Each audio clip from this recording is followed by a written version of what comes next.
Oh, he's not going to heaven. I know for sure that this man is not going to heaven. We either had a mass suicide or a mass murder. I went into a different room, especially when I went to the cellar. I didn't know what I was going to find. Methodically kill your mother, your wife, and your 3 kids is beyond comprehension. The oldest we've ever pursued on America's Most Wanted. The suspect is accused of murdering his family 17 years ago. Nobody had a clue where he disappeared to or even remotely what he looked like.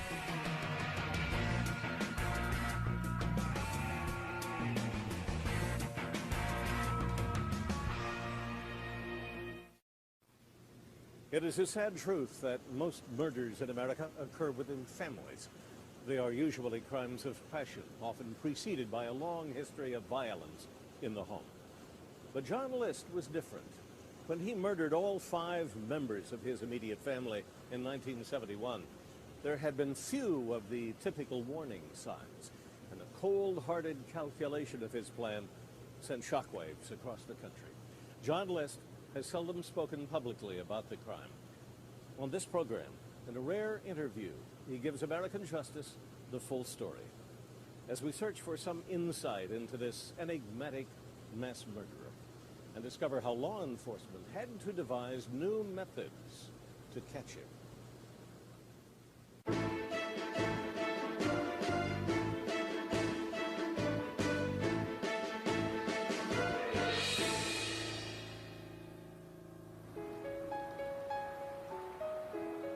Westfield, New Jersey, 15 miles outside of New York City. In the early morning of August 30th, 1972, Officer Charles Haller responds to reports of a fire at 431 Hillside Avenue. We got almost to the top of the hill and you could see these flames in the sky and that. So we went toward the direction of the flames and it was the house. The house, as everyone in Westfield knew, had been the scene of a grisly multiple murder the previous year, and residents were still reeling.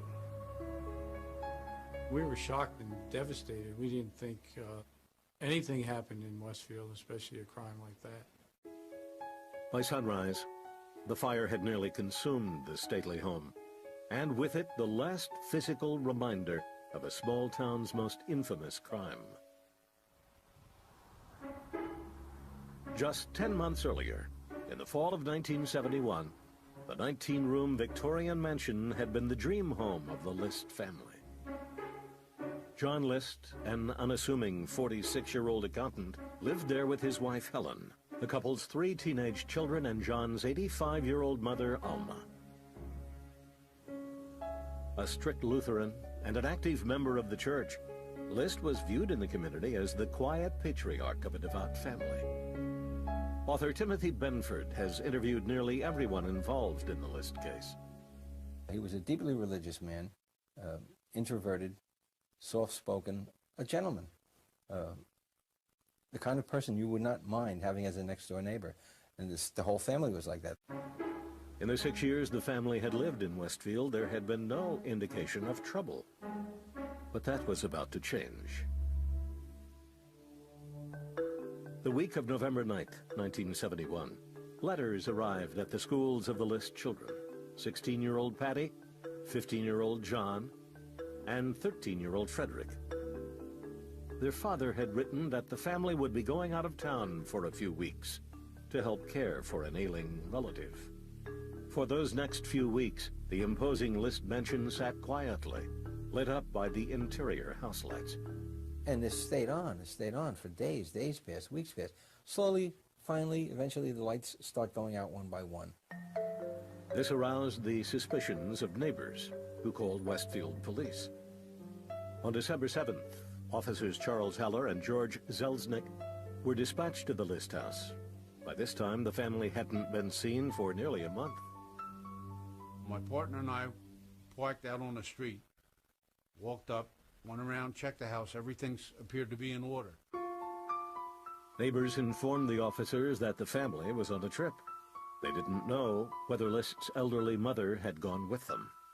Concerned for her well-being, the two policemen decided to enter through an unlocked window. We started looking around the house, and there was a light coming from the second floor, which sort of lit very eerily the first floor. Just enough light that you could get around, but not with very good vision. They passed through the butler's pantry into the kitchen. There they noticed what appeared to be bloodstains on the floor. And the unnerving part of the whole situation was that there was music playing in the house, and it was a very classical, serene, almost like you would hear if you went to a funeral parlor. The officers then made their way towards the ballroom, on the opposite side of the house. There were great big drapes over this archway, and of course when we opened the drapes and put our flashlights in the room where there was no light, we discovered a rather grisly sight. We could see there were several bodies in sleeping bags with their faces covered. I called out several times that this was the Westfield police. Would you mind getting up in that? Nobody responded. Laid out in a neat row were the bodies of Helen List and her 3 children. Patricia, Frederick, and John. All had been shot in the head. The middle child, John, showed evidence of multiple bullet wounds. Officer Zelznick immediately went to call for backup. I don't remember exactly, but I think I said something to the fact we either had a mass suicide or a mass murder. Still unaccounted for were John List and his mother. The officers split up to search for them as they waited for backup to arrive. It was a big house, 3 floors. Every time I went into a different room, especially when I went in the cellar, I didn't know what I was going to find. I did have definitely a sense of that the perpetrator of this crime might still be in the house. Of course, this was not too long after the movie Psycho was around, and it was still vivid in my mind. And as I opened each closed door, I had the sense that somebody was going to jump out at me. Backup soon arrived, and after nearly 45 minutes of searching, the officers made it to a 3rd-floor apartment. There, in a back room, they found the body of John List's 85-year-old mother, Alma. She, too, had a gunshot wound to the head. The position that she was on the floor, the way she had fell to her knees and then fell over backwards, it was like she was trying to get away from somebody.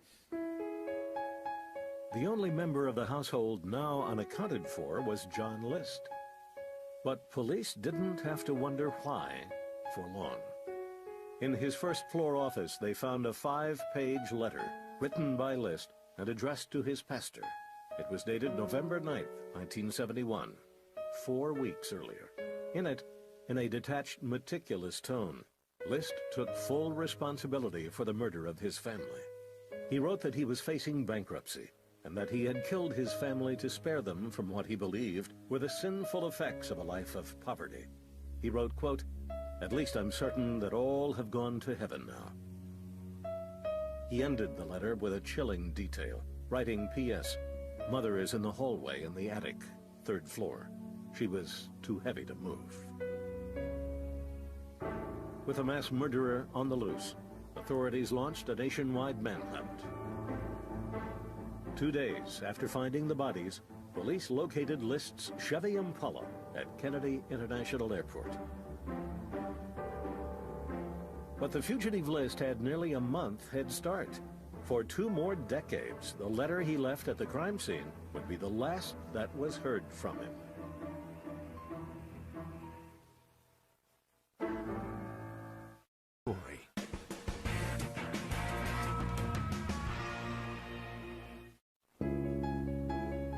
In December 1971, 5 members of the List family were discovered murdered in their Westfield, New Jersey home. The culprit? The family patriarch, 46-year-old John List. He had left a letter at the scene admitting to the killings and then disappeared without a trace. The crime and the killer had shocked the small town. To methodically kill your mother, your wife, and your 3 kids is beyond comprehension.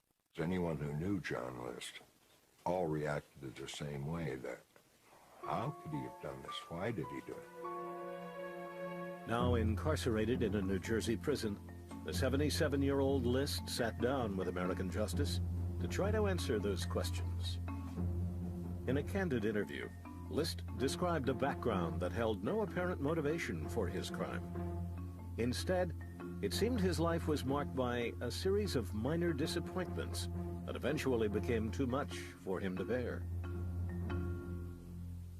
John Emil List was born in Bay City, Michigan in 1925, the son of strict German-American parents.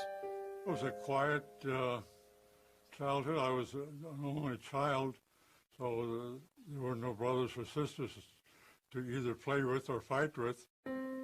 His father, Frederick, was a stern, hard-working man who valued self-sufficiency. His mother, Alma, obsessively doted on her son.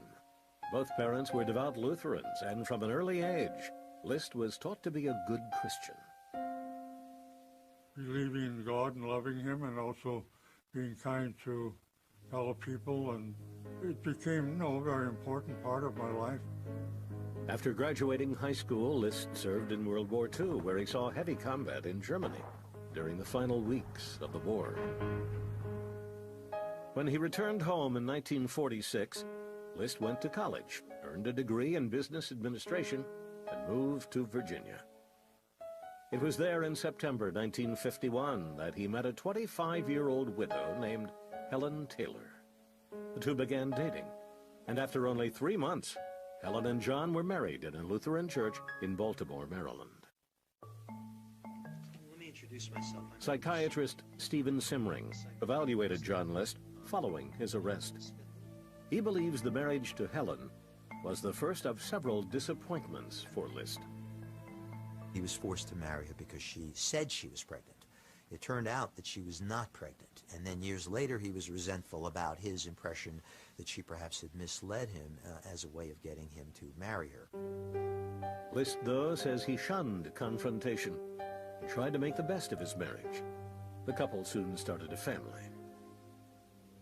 The children, Patricia, John, and Frederick, were born within 4 years of each other. List was, by most accounts, an attentive parent. He was maybe not the gregarious father who ran around and ran his fingers through his kids' hair and played ball with them on the front lawn, but he was, in his own way, he was a good father. From what others told me, I did a fairly good job. I certainly loved them all. But beneath the seemingly pleasant exterior lurked an individual completely unable to express his feelings. This was a man who was deeply repressed, a guy who had always kept his emotions to himself. From the time he was a small boy, he kind of sucked it up and buried it.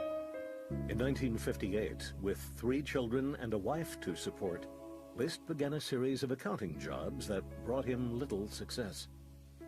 Over the next 7 years, as List struggled to advance his career, the family often moved to accommodate his frequent job changes. He was let go each time, not because of work performance, but because there was something about his personality. In 1965, List was hired by the First National Bank of New Jersey as a vice president. His career, it seemed, was finally on track. The Lists immediately bought one of the grandest old homes in the affluent town of Westfield, New Jersey. He did not want the big house. He felt that he was being pushed to do this by his wife and by the demands of a growing family. He made the decision to borrow money from his mother and then invite his mother to live with him. The pictures from the time seem idyllic, but pressures were building. List and his wife, who tried to access, were often at odds. And their marital problems only increased with the presence of List's overbearing mother. Then, in 1966, having failed to fit in at his job once again, John List was fired from the bank after only 1 year. From that point on, I think it's when the downfall really began. That's when he started realizing he was not a success. He was failing to provide for his family, and the problems kept mounting. His pride, List says, compelled him to hide this from his family. I guess I was sort of beaten down, from the failures that I had had. And I was ashamed to let anybody know. He would get dressed up in a suit and drive his car to the train station and take the train a few stops so people thought John List was still viably employed and he was doing well. Overwhelmed by his problems, List came to view his family as a burden. Mr. List was not aware of the degree of his anger and his resentment. He was resentful of his mother for years and years. He was resentful of his wife from the time she had tricked him into marrying him, he believed. And he was resentful of his children for all kinds of reasons that many of us resent teenagers who can be a pain in the rear end. That resentment built over the next 5 years as List moved through a string of unsuccessful jobs. By November 1971, he was facing bankruptcy.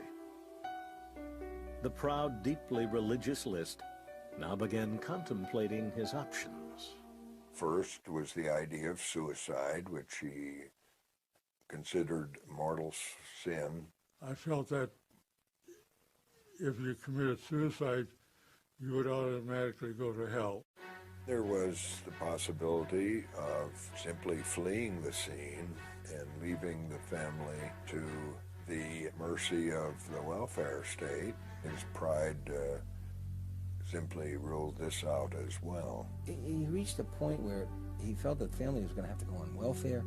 They were going to be destitute. And in List's understanding of religion, poverty was a sin. He felt that they would lose their eternal soul and be damned. List, seeing no other choice, finally made a decision, one he later explained in his shocking 5-page letter to his pastor. I kept thinking about it for several weeks, I'm sure, maybe even a month, and my final solution was that if I would kill them, that would save them from any problems. He killed his family, according to him, for the purpose of sending them to heaven. I felt that even though I killed the family, I could still get forgiveness eventually from God. Though List would later admit his solution was horrific, he attributed it to what psychiatrists termed an obsessive-compulsive personality disorder. This simply means that he's the kind of individual who doesn't feel problems, but rather represses problems and tends to deal with things in an emotionless, rather cold, clinical way. I've been analyzed by the psychiatrist as being the type of person that get into a rut of rethinking the problem and never coming up with any new ideas, or just coming back to the same solution that I came up with the first time. With the same chilling detachment John List used to devise his plan of murder, he would now go on to carry it out.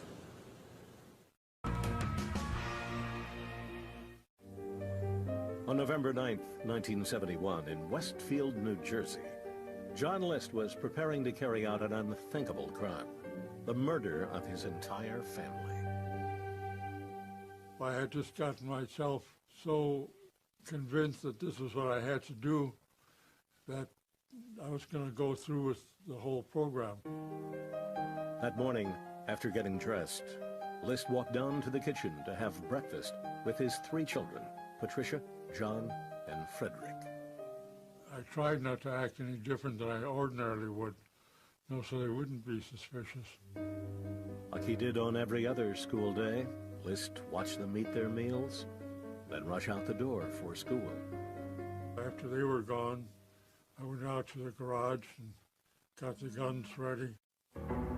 The weapons were this 9mm handgun, which had belonged to his father, and this antique .22 caliber pistol he kept as a souvenir from his war days. List's wife, Helen, meanwhile, had come down to the kitchen for her morning coffee. I came back in, said a few words to Helen, and went into the front room. Then I came around back and shot her in the head. List then went to his mother's 3rd-floor apartment, where she was just beginning to eat breakfast. She got over and greeted me and gave me a kiss, and she said, "What was that noise?" And at that point, I felt like a Judas, having kissed her too. And I said, "Oh, it must have been some noise out in the back. That's why I came up to see her." going into the attic area, and as she got to the doorway, I killed her. List then headed downstairs to clean up the evidence of his wife's murder before the children returned home. I was very surprised at the amount of blood that drained out, and I think there was some shell casing, and some of her false teeth had gotten broken and were out on both the table and on the floor. I cleaned all that up. He then dragged Helen's lifeless body into the seldom used ballroom. Afterwards, List wrote letters to his children's schools explaining that the family would be going away on a trip. He then drove to the bank, where he withdrew more than $2,000 from the account he shared with his mother. He also went to the post office to send the letters and stop the mail. After coming home, List made himself a sandwich and waited for his children to return from school. Even with his wife and mother dead in the house, List says he had no second thoughts. I don't believe that while I was eating, especially at lunchtime, that I had any feelings of, no, I should stop and not go any farther with this. I just felt that once I had started, it was incumbent upon me to kill all of the children so that not even one of them would remain and suffer the trauma that they would go through knowing that the rest of the family had been killed. List's 16-year-old daughter, Patty, was the first to arrive home. As she walked into the kitchen, List snuck up behind her and shot her in the head. He moved her corpse into the ballroom and placed her on a sleeping bag near her mother. I just thought it was better than just laying them on the blank floor. There was no carpet in most of the house. When his youngest son, 13-year-old Frederick, entered the house, List shot him in the back of the head and placed him on a sleeping bag next to his sister. Then, instead of waiting for his last child, John, to come home, List decided to pick him up at school. He had a soccer game, so I went over and watched the soccer game. He seemed to be playing a good game and enjoying himself. And then we came home together in the car. Father and son walked in through the kitchen door, and the 15-year-old placed his gym bag on the counter. His father then came up behind him and shot him in the head. But this final murder would not be as quick as the others. All the others, they just dropped. So I knew they were dead. With John, I don't know whether it was a muscle reaction that caused him to jerk around a little bit, but then I shot several more times. It was later determined that List shot his son 10 times. He claims, though, that John, like the rest, did not suffer. That was the one thing I was trying to prevent, was there feeling any wounds or suffering, at the last moment. How compassionate, huh? After moving John's body into the ballroom with the rest of the family, List's mission was at last complete. I think after I had shot John and cleaned up, I felt such a measure of relief that this plot that I had was carried out without being interrupted. I more or less relaxed after that. One of the first things he did was sit down in the kitchen for another meal. Having been in combat, we were out killing and fighting, and then we'd come in and have something to eat. I think that's what allowed me to eat peacefully in the room that I had killed my family. After dinner, he straightened up the kitchen, then went upstairs to bed. That night, I may not have slept 100% soundly, but I think I got probably a better night's rest than I had the night before all this happened. The next morning, List prepared his getaway. First, he turned the thermostat down to 50 degrees, hoping to keep the bodies from decomposing. He then turned on all the lights in the house and tuned the radio to his favorite classical music station. I felt that if some intruder wanted to get into the house, that they might back off if they've heard music and thought that people were in the house. That was another reason I left all the lights on, I believe, to make it look like there were people there. One of List's final acts was to write a letter to his pastor, explaining his reasons for murdering his family.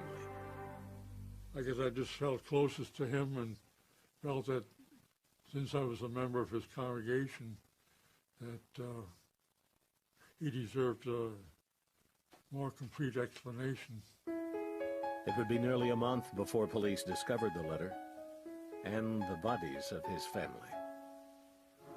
By that time, List was 2,000 miles away. He had boarded a train bound for the western United States. I just thought I would like to see the mountains and relax a little bit because I had been under a lot of strain. List went to Denver, moved into a motel room, and changed his name to Robert P. Clark.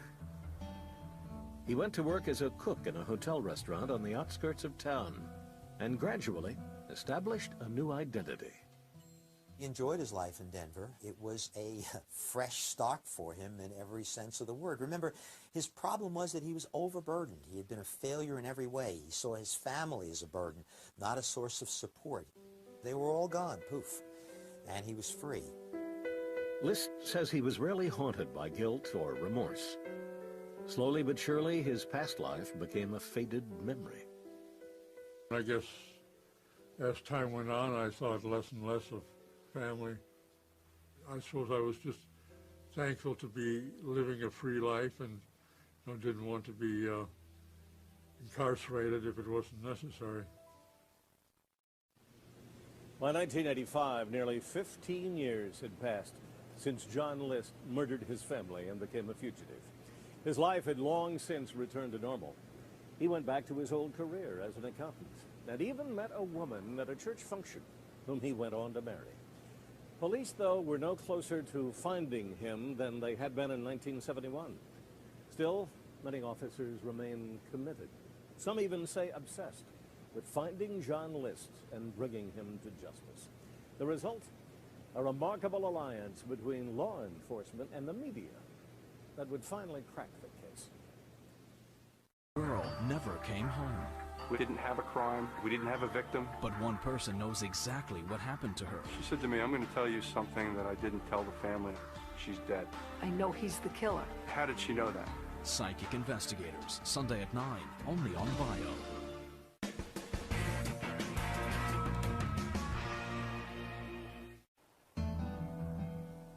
In 1986, outside Denver, Colorado, 61-year-old fugitive John List had recently remarried and was living a quiet life as an accountant named Robert Clark.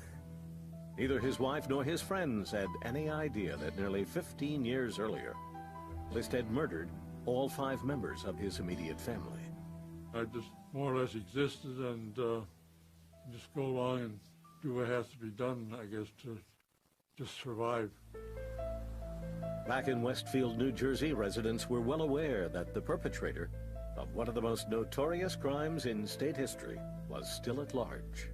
The people in Westfield thought about him every year at the anniversary. Every paper in the state of New Jersey covered the story. It's 2 years, it's 5 years, it's 10 years since the List murders. Where is he now?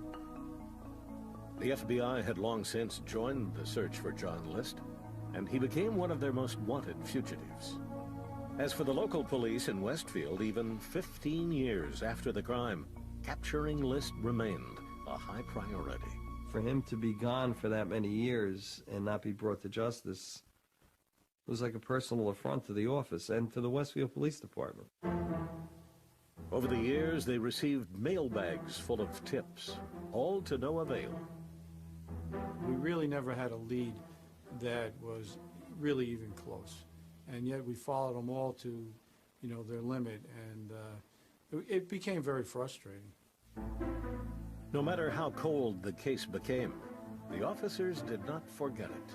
we would go on vacation, and periodically we would send a postcard back to the homicide squad while on vacation saying, having a wonderful time, wish you were here, and sign it John List.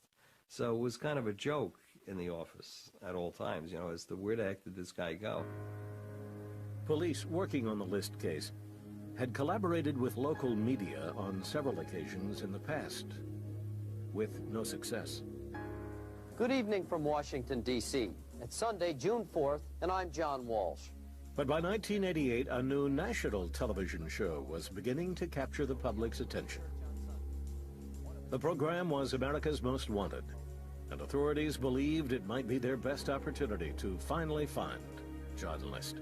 He had already been a fugitive for 17 years, so he was either out there not getting in trouble, or maybe he was dead. So whichever way it worked, we just wanted to clear this case. When police and the FBI first approached America's Most Wanted, they were turned down.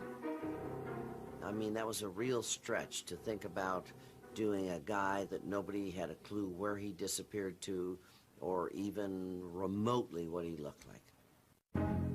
Still, authorities did not give up, and even shared gruesome details of the crime. After 9 months of repeated requests, in April 1989, producers at last consented. The more I got involved in the case, I said to myself, wouldn't it be something if we caught this guy? You have to be such a despicable monster.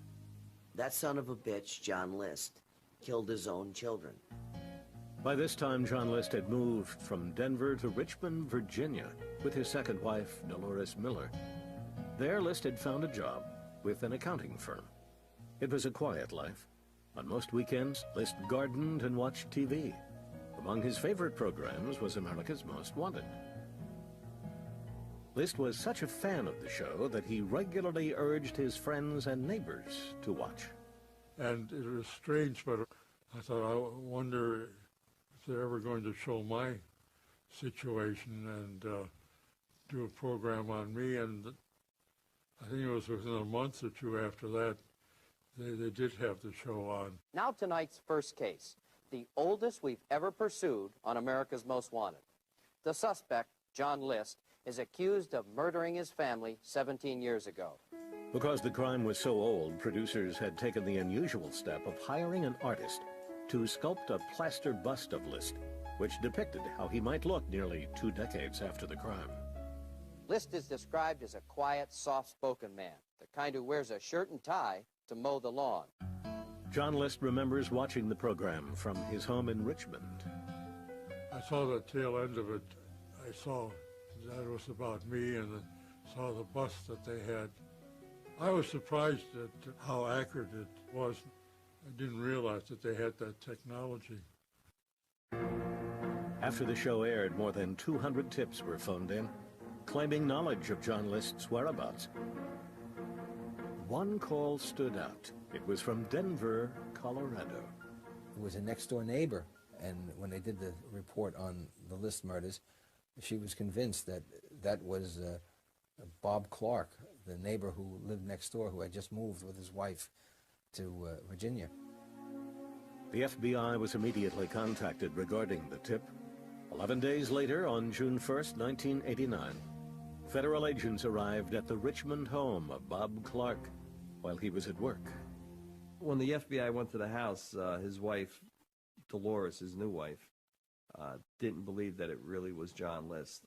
Like most people would be, you'd be totally shocked. This comes out of a clear blue sky. She apparently had no suspicions or inclinations whatsoever that this could even be possible. Hoping to prove the agents wrong, Dolores told them they could find her husband, Bob Clark, at his accounting office. 2 agents went to where he was working. When they talked to him, he, of course, denied being John List. Then they brought him back to headquarters where they fingerprinted him, and they compared his fingerprints to that of John List, and it came back as a match. No questions asked. It was John List.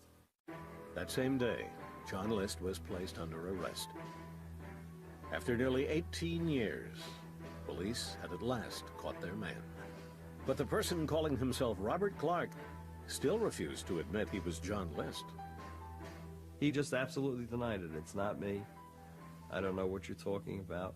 Even after he was confronted with the fact that his fingerprints were a match, he still was like, it's not me. My name is Robert P. Clark. I says to him, you know, John, we know it's you. But he just smiled and didn't say anything. When I got the word that he was caught, I did cartwheels. There's some great satisfaction in this, because this coward, this son of a, is a child killer. And you know what? We caught him. After so many years on the run, John List was finally going to court. It was only here that he would drop the alias of Robert Clark and admit he was, in fact, the missing John List. Meanwhile, police back in Westfield, New Jersey, had preserved nearly every piece of evidence from the 17-year-old crime, making the prosecution's job at trial that much easier. As for John List's defense, everyone was eager to hear exactly what it would be.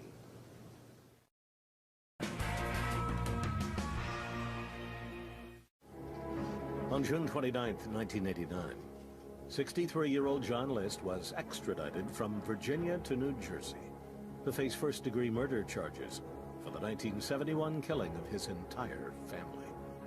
There was an extremely high-profile arrest and transportation. Coming off the plane was a little scary, because every news media in the world must have been at Newark Airport. In Westfield, where the murders had taken place, Police Chief Bernard Tracy had been working the case for more than 11 years. He remembers his reaction to the news that List had finally been caught. I was shocked. I mean, I was very happy, of course, but shocked. My first thought was, you know, I can't believe they got him, and I can't believe he's alive. And wow, would I like to talk to this guy and find out what he was thinking. One of the people who did get to speak with List was Stephen Simring, a criminal psychiatrist. He was hired by the state to assess his mental condition. The 4-hour interview was recorded on video. He was mild-mannered, courteous, soft-spoken, very precise and very exact. He also expressed no remorse and only superficial regret.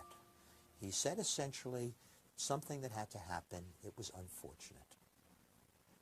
I felt that all the family would be able to go to heaven, and that maybe I had a chance to go to heaven with them. Following the interview, Simring gave his opinion.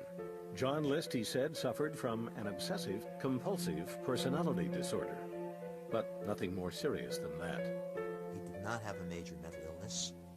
There was no psychiatric legal excuse, either to excuse or to mitigate. As the state prepared to make its case, lawyers for John List scrambled to make theirs. The strategy was simple. List would admit to the murders, but blame the crime on his personality disorder. The trial began on April 2nd, 1990, in New Jersey Superior Court.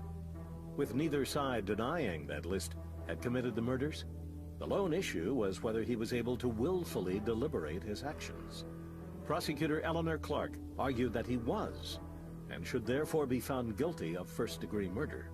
The burden on the state was to say he may be obsessive-compulsive, but he was able to deliberate, and consequently he should not be absolved. The defense countered that List had only committed the murders because of a, quote, diminished mental capacity, brought on by his obsessive-compulsive personality disorder. His lawyer, Elijah Miller, argued that he should be found guilty of the less serious charge of second-degree murder. He was not a capable person. He was fragmented. He could not deviate from his course of action, and these acts occurred.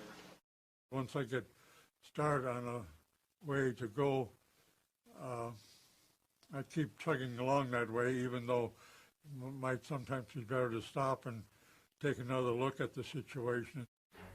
Psychiatrist Stephen Simring took the stand for the prosecution. I don't accept his explanation that he was on some kind of autopilot. I believe he always had a choice and was mentally capable of executing that choice. I mean, the man definitely has a personality disorder. hands down, I had no problem. Do you want any? I mean, it's like how trial attorneys say, hey, it may be crazy, but it ain't insane. The most damning evidence the prosecution had was the letter John List himself had written to his pastor following the murders, in which he took full responsibility for the crime. Though the letter was in essence a confession, the prosecution went one step further, vigorously attacking what they saw as the hypocrisy of List's beliefs. State's attorneys pointed out that while List believed killing his family was a forgivable sin, he reasoned that his own suicide would not have been. Well, I think no matter how religious you are, you realize that there's a little problem with this. I found this horrific, and through my tone of voice and the nature of my questions, I try to communicate this to the jurors. He riddles them with bullets. Do you need any more to demonstrate beyond a reasonable doubt that this defendant acted intentionally? On April 11th, the nearly 2-week trial of John List concluded. The next day, after 9 hours of deliberation, the jury delivered a verdict that surprised no one. Guilty on all 5 counts of murder in the first degree. 3 weeks later, on May 1st, a sentencing hearing was held for List, during which he made his first public statement regarding his crime. I remain truly sorry for the tragedy that happened in 1971. I feel that due to my mental state at the time, I was unaccountable for what happened. Because the murders were committed in 1971, before New Jersey had reinstated the death penalty, the maximum allowable sentence was 5 consecutive life terms. This was the sentence Judge William Wertheimer handed down. I've sat in so many courtrooms. I never heard a courtroom break out in applause. Court's adjourned. That old deserved everything he got. He should have gotten the death penalty. They should have fried him. John List entered prison in May 1990. Though the aging inmate will serve the rest of his life behind bars, he takes some solace in the 17 years he spent on the run. I feel that I got my parole time in before I went to prison rather than after. As for his life in prison, List says he has made the best of it. I have a job that I enjoy doing, and I feel I'm contributing at least something here. I feel it's safer in here than being out in the public, the way some people drive with road anger and these people that just kill people at random. They're much safer here. Now in a case forever associated with one man's twisted beliefs, for some, a lingering question remains. It's a terrible thing what John List did, but can we be forgiven for even those sins? I hope so. And John List can go to heaven, and well, I hope he does. Oh, he's not going to heaven. I know for sure that this man is not going to heaven. He's going straight to hell, right where his ass belongs. I think I will go to heaven. I don't know what the situation will be in heaven. They will remember what I did to them? Certainly, if we're all in heaven, I'm sure we would forgive each other for whatever harm we had done to each other here. Since his conviction, John List has twice appealed his case. On the second go-round, his attorneys presented psychiatric evidence suggesting their client suffered from post-traumatic stress disorder as a result of his World War II military service.